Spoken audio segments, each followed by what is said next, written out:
Hello and welcome to the History of Drum and Bass series, episode number 3, presented by myself, Threadavator. If you're enjoying the content so far, please smash the like button, and if you haven't already, hit the subscribe. That would be much appreciated. Alright, so just quickly, I just want to say that apologies how long this has taken to come out, but I actually applied to go to university up in Salford, which is just like around the centre of Manchester, if you don't know. To do sound engineering and production, which I found out that I actually did get in. So I'm going to be going there next week. But with this series, I'm going to keep going with it. Just going to take up a few of the records, the ones that are needed for this series, pretty much. So, and a few others, but yeah, this will say I'll keep going with this. Big up, peace. Alright, and we're going to dive on straight into this with a man like Andy C. This is the DJ promo of the first Ram Records release. So let me give you a little backstory on how Ram Records came about. Andy was 16 years old when he received a £1,000 loan from his uncle so that he could start to really properly produce music, so he could get some equipment to make his own beats, because that's what he really wanted to do. And so with that, he set up Ram Records, and when he was 19, so 2.5, 3 years after that, this came out, and really people were loving what they were hearing. And he really was one of the last DJs to become one of the elite tier superstar DJs of the kind of early 90s drum and bass scene. Without further ado, let's have a quick listen.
Up next, got truly one of jungle's holy grails. This is Terminator by Metalheads, which is pretty much Goldie. Now, I said in the previous episode that I'm going to talk a bit more about Goldie, so I'm going to kind of delve into the history of him, because it's really quite interesting how he grew up.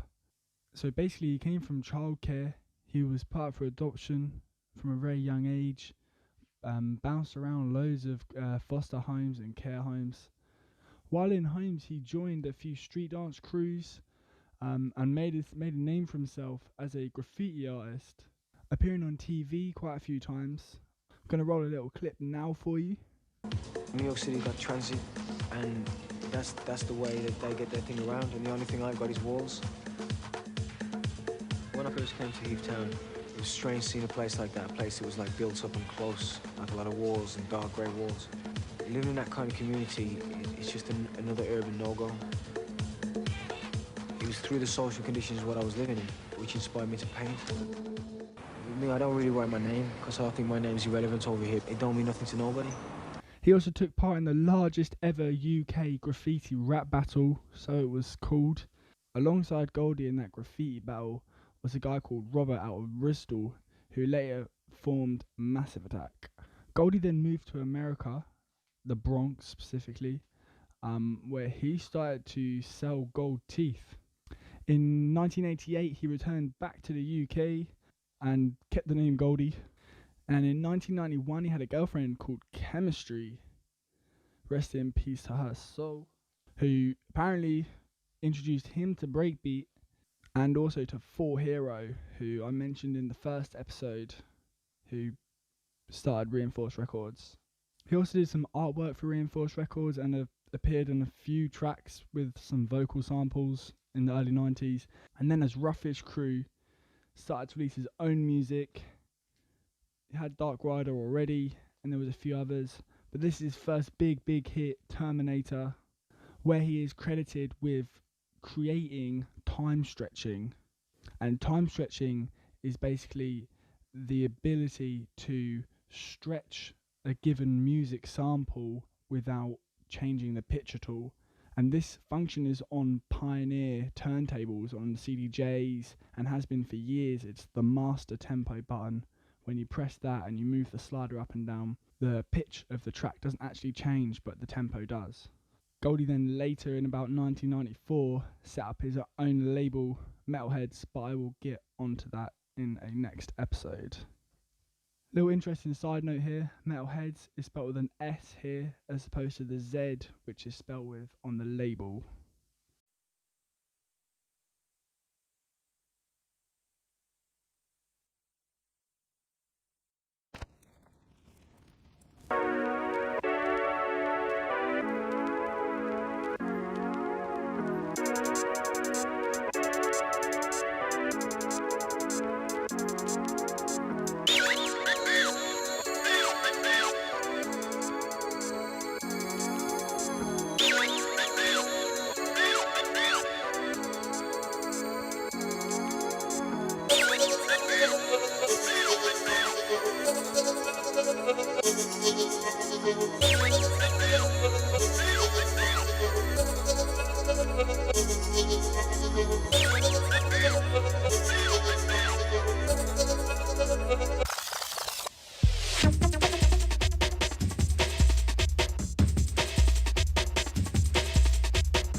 Terminator is out there. Terminator is out there.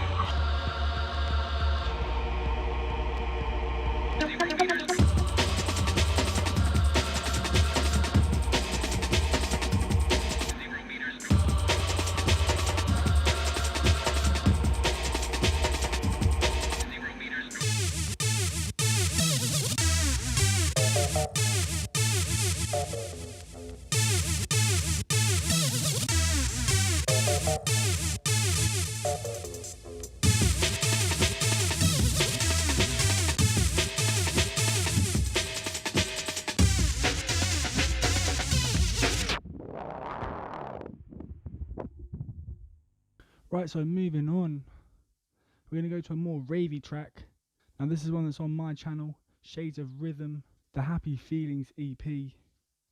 Now this is just a little promo copy because this didn't actually get a full release. It never did get released officially because they used a vocal sample that they didn't have permission to sell, so it got pulled last minute. Now Shades of Rhythm were really known for being one of the pioneers of the early rave scene, having tunes that made their way all the way up in the charts. The highest they got up to was number 16 in 1991 with a track called Time Ecstasy, and I'm sure this track would have done maybe even better than that, to be honest, but it never got the chance to. And the reason why I'm including these kind of more ravey piano tracks in the history of drum and bass is because in terms of overall popularity and kind of a community and people being a part of it, the rave culture and this kind of music was the music that the majority of the young people of that time were listening to out in the clubs, in the rave scene. It wasn't so much drum and bass at this point at all. Drum and bass and the jungle elements were very kind of more exclusive to a few separate clubs and areas.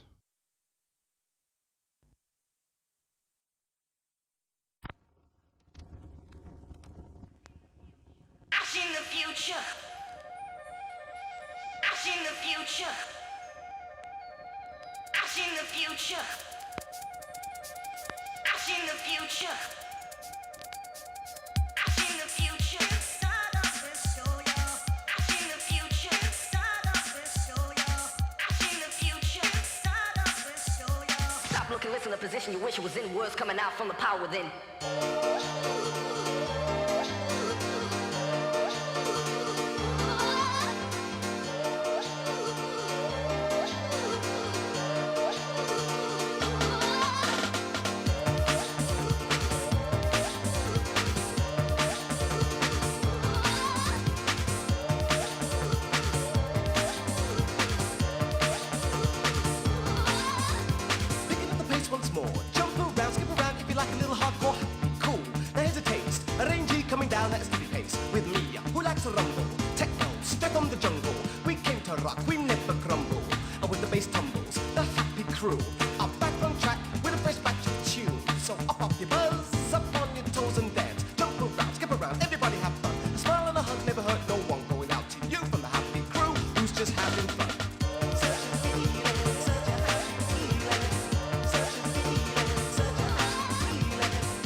And finally, to end off today's episode, one of my favourite rave tracks that ever came out by Asen. It's called Trip Around the World. He actually released 3 different parts in this series. This is part 2, which apparently came out first, and then part 1 came out, and then the other one came out, which wasn't part 3, but it was part of the same series. Anyway, regardless of that, this is Trip to the Moon, The Dark Side, and also Life and Crimes of a Roughneck. I'm going to play both sides. They absolutely slap. Asen did have one previous release which was received very well and people did like it, but I didn't receive any chart exposure, but this one did. This one got to number 71 in the charts, and the part 1 got to number 38 in the charts. Now the tracks on part 2 are more darker than the tracks on part 1, which are kind of more happy hardcore orientated. Not entirely, but a little bit, which is partly why that got a little bit higher in the charts, I reckon. Just because that was the more popular sound back then. The inspiration for the name of this EP is actually very interesting because it was inspired by a rave which they had, which was only lit by the moon. No clouds, no lights, nothing, just the moon lighting the rave, which must have been absolute madness. You would never ever experience anything like that today, even in the future as well, unless you specifically went to a rave on a clear night with no lights at all. But I mean, could you imagine the logistics of trying to put a rave on with no lights? Now this reached number 23 in the top 100 singles by Freaky Trigger, who's a famous internet critic, and for good reason. Let's go on and listen.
Right, so that is it for today's episode. If you have enjoyed what you've listened to, please smash the like button. Every single like really helps me out as I'm a brand new channel. I am going to try to get better at uploading this quicker, but I have been actually very busy recently. But with that, I want to thank you all very much for watching, and I will see you in the next one.